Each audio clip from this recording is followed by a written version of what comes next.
حقیقت کی بنیاد کے اوپر ہم جو کنکلوژن نکال سکتے ہیں، جو اشاری دیکھ سکتے ہیں، وہ یہ ہے کہ پاکستان میں امپورٹ اور ایکسپورٹ کی جو ٹریڈ ہے وہ بڑی مضبوط رہی ہے پاکستان کی فیور میں، اور اس کے نتیجے میں آپ سوچئے کہ اتنا ڈالر مارکیٹ میں اویلیبل تھا کہ اسٹیٹ بینک آف پاکستان نے 20 ارب ڈالر مارکیٹ سے خرید ڈالا۔ تو یہ پاکستان کی معیشت کی ایک آپ سمجھیے کہ اسٹرینگتھ کی نشانی ہے، طاقت کی نشانی ہے کہ مارکیٹ میں اتنا سارا ڈالر اویلیبل تھا اور وہ اسٹیٹ بینک نے خریدا۔ جی ڈاکٹر صاحب بالکل ٹھیک ہے سر، ہم معاشی اشاریوں پر بات کر لیتے ہیں، آپ سے رہنمائی چاہیں گے۔ معاشی اشاریے میں دیکھنے میں آیا ہے کہ چند دن پہلے بھی جو مذاکرات ہوئے IMF کے ساتھ، یہ سٹوری آئی کہ وہاں پر تجارتی اشاریے جو ہیں اس میں فرق نکلا ہے 6 ارب ڈالر کا، اور اس سے پہلے بھی 2021-22 میں اگر دیکھا جائے تو 10.8 ارب ڈالر کا جو درآمدات ہے اس میں فرق نکلا تھا۔ یہ کیوں نکلتا ہے سر؟ اس طرح ایسا کیوں ہوتا ہے؟ کیا یہ ہیرا پھیری جو ہے جان بوجھ کے کی جاتی ہے، ہو جاتی ہے کہ، اور اس کے معیشت پر کیا اثرات مرتب ہوتے ہیں؟ دیکھیے، ایک FBR کا سسٹم ہے جو پچھلے کئی سالوں سے چل رہا ہے، اس کو کہتے ہیں PRAL سسٹم۔ اس کے تحت اعداد و شمار اکٹھے کیے جاتے ہیں۔ اب جو نیا سسٹم انٹروڈیوس ہو رہا ہے اس کو کہتے ہیں ون ونڈو۔ تو یہ جو فرق آپ بتا رہے ہیں کوئی 30 ارب ڈالر کا پچھلے 4 یا 5 سالوں میں، 6 ارب ڈالر آپ نے بتایا 1 سال کا، یہ دونوں سسٹمز میں فرق آ رہا ہے۔ اب یقینی طور پہ یہ نہیں کہا جا سکتا کہ کوئی جو ہے وہ آپ سمجھیے کہ ہر ہیر پھیر نہیں ہو رہا، ممکن ہے کہ کسی حد تک ہیر پھیر ہو رہا ہو، لیکن یہ اصل فرق جو ہے وہ 2 سسٹمز کے درمیان میں ہے، اور پاکستان کا جو مالیاتی نظام ہے وہ جا رہا ہے ون ونڈو کی طرف۔ تو یہ دونوں کے درمیان ایک ایڈجسٹمنٹ ہونی پڑے گی، جس کو اکاؤنٹنگ کی زبان میں ریکنسیلیشن کہتے ہیں۔ اپوزیشن والے یا خیر جو پاکستان میں فائنینشیل سٹیبلٹی کے مخالف ہیں، وہ اس کو بڑھا چڑھا کے شاید اس طرح پیش کر رہے ہیں کہ کہیں بہت بڑا کہیں فراڈ ہو گیا ہے۔ میں یہ سمجھتا ہوں کہ یہ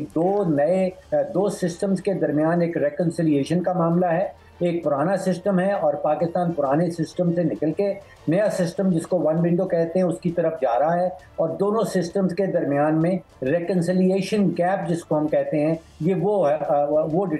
وہ سامنے آیا ہے۔ ڈاکٹر صاحب کچھ فیصلے بھی ہوئے ہیں اور کچھ جو ہیں وہ فارمولہ بھی سامنے آیا ہے، میں آپ کے سامنے رکھتا ہوں، پھر اس پہ میں آپ کا تبصرہ بھی چاہوں گا اور کچھ گائیڈنس جو ہے وہ آپ دیجیے گا کہ GDP گروتھ ریٹ جس کے بڑھانے کے لیے بڑی تگ و دو کی جاتی ہے، اس کو 6 سے 7% پر لے جانے کے لیے ایک فارمولہ سامنے آیا ہے جس میں یہ کہا گیا ہے کہ 20 سے 25% کارپوریٹ جو ٹیکس ہے اس میں اگر کمی کر دی جائے تو GDP گروتھ ریٹ جو ہے وہ بہتر ہو سکتا ہے۔ 500 ارب روپے کا سالانہ جو نقصان کرنے والے ادارے ہیں ان کو فروخت کر دیا جائے اس کو بشمول PIA کو، تو بہتر ریٹ جو ہے وہ ہو سکتا ہے۔ انسانی وسائل کی ترقی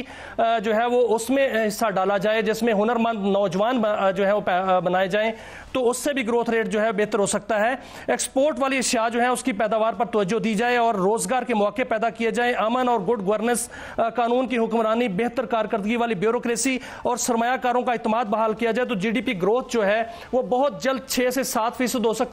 ہو سکتا ہے۔ اور اس حوالے سے فیصلے بھی ہو چکے ہیں کہ ان فارمولہ پر عمل کرنا ضروری ہے اور کرنا ہے۔ آپ کیا سمجھتے ہیں کہ اگر ان فارمولے پر عمل کیا جائے تو کتنے عرصے میں ہم جو ہے وہ یہ ٹارگٹ اچیو کر سکتے ہیں؟ دیکھیے، فارمولاز آپ نے طریقہ کار بہت سارے بتا دیے، میں ان سب میں سے ایک واضح طور پہ آپ کے سامنے رکھنا چاہتا ہوں۔ دیکھیے، اس وقت یونائٹڈ نیشنز میں کوئی 193 ممالک جو ہیں وہ ممبر ہیں،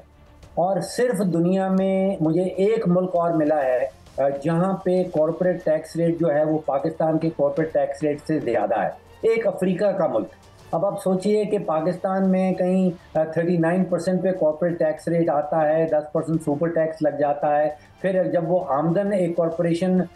کا اپنی پروفٹ کے بٹوارا کرتی ہے 10%، اس کے اوپر مزید ٹیکس لگایا جاتا ہے، تو لگ بھگ کہیں 50-60% تک کارپوریٹ ٹیکس پہنچ جاتا ہے۔ اب ہماری کوشش یہ ہو رہی ہے، ہم یہ کہہ رہے ہیں کہ بیرونی کمپنیز آئیں گی اور پاکستان میں انویسٹمنٹ کریں گی، اگر تو کارپوریٹ ٹیکس ریٹ یہ 50-60% تک چلا جائے تو پھر تو آپ سوچئے کہ بیرونی کمپنی کے لیے فیزیبل نہیں ہوگا، انٹرنیشنل کمپنی کے لیے فیزیبل نہیں ہوگا کہ وہ پاکستان آئے، 100 روپیہ کمائے اور اس میں سے 50-60 روپیہ حکومت کے خزانے میں جمع کر دے۔ تو اس کے اوپر خاص غور و فکر کرنا ہوگا کہ ٹیکس ریٹ کو، خاص طور پہ کارپوریٹ ٹیکس ریٹ کو کس طرح نیچے لایا جائے اور کتنا نیچے لایا جائے۔ جتنا بھی نیچے لایا جائے گا یہ ٹیسٹڈ فارمولا ہے، بہت سارے دنیا کے ممالک میں یہ آلریڈی ٹیسٹ کیا جا چکا ہے کہ جیسے ہی کارپوریٹ ٹیکس ریٹ کو نیچے لایا جاتا ہے، نہ صرف حکومت کے ریونیو بڑھ جاتے ہیں بلکہ G D P tax rate, G D P کا جو گروتھ ریٹ ہے وہ بھی بڑھنے لگتا ہے۔